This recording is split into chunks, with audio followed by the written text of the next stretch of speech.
And so from a Christian or biblical point of view, what are the signs of the times right now? There are definite, clear signs that are coming into focus. And so personally, I believe that the emergence of, for instance, Turkey as a radical leading nation in the Middle East, this is a profound sign because whether it be in Daniel 8 or 11, Ezekiel 38, 39, there's a tremendous emphasis placed on the region of Turkey, Asia Minor, in biblical prophecy.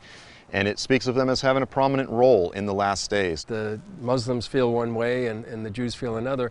Who's the Messiah? The Messiah, according to the Bible, comes back to restore the kingdom of Israel, to restore the Davidic kingdom, and to restore the Garden of Eden. This is the platform, this is the vehicle, the foundation whereby God's going to redeem all of the earth and all of the nations will be blessed.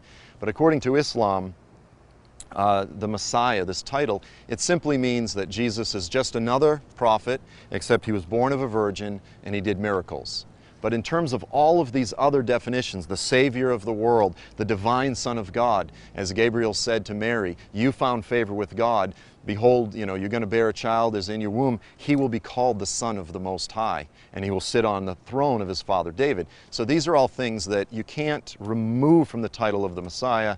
Unfortunately, Islam does this. And so would you say that almost the Muslim view of the end times is almost like a negative of the biblical view of the end times? You know, it really is. When you look at the picture of who Jesus is according to the Bible, he is the one that breaks forth from heaven as the divine defender of his persecuted peoples.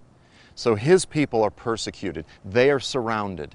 His people, Israel, he makes it very clear. He comes back to deliver them. When you look at the Islamic narrative, it really is, as you said, a negative image.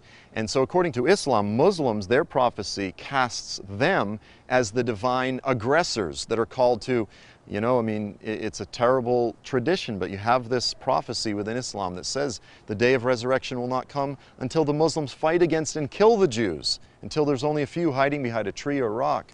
And we've heard one of the former Grand Muftis of Jerusalem, Sheikh Ekrema Said Sabri, who he had to resign because he was declaring this. And this is actually in the very charter of Hamas. They say, we exist to fulfill this prophecy of a final genocide against the Jewish people.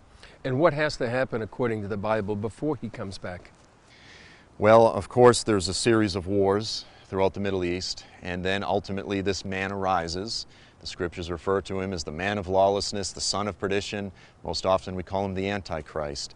And he emerges as a regional leader, and I would argue from the region of the Middle East. It seems to be from the nations that surround Israel. The scriptures use the phrase, the goyim saviv. This is the nations round about, the Gentiles around Israel. It's Israel's neighbors.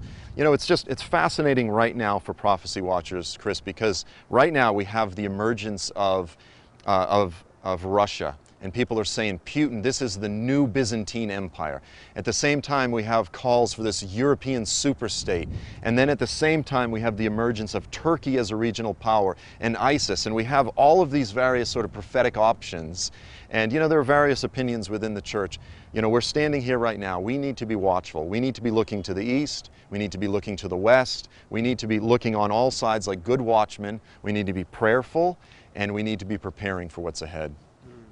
And how do we prepare? If we are literally in the last days, whenever the Messiah comes back, how should we be preparing?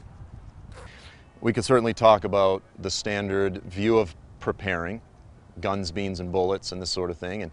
But I think the primary emphasis that the scriptures place is preparing our hearts. And so we often focus on what's going to happen or how can we protect ourselves. Jesus says, prepare your hearts to remain fiery in love when lawlessness is increased and so many are giving their hearts over to coldness, to hatred, to racism, tribalism, all of the things that will be so easy when the bloodshed begins, when it gets worse.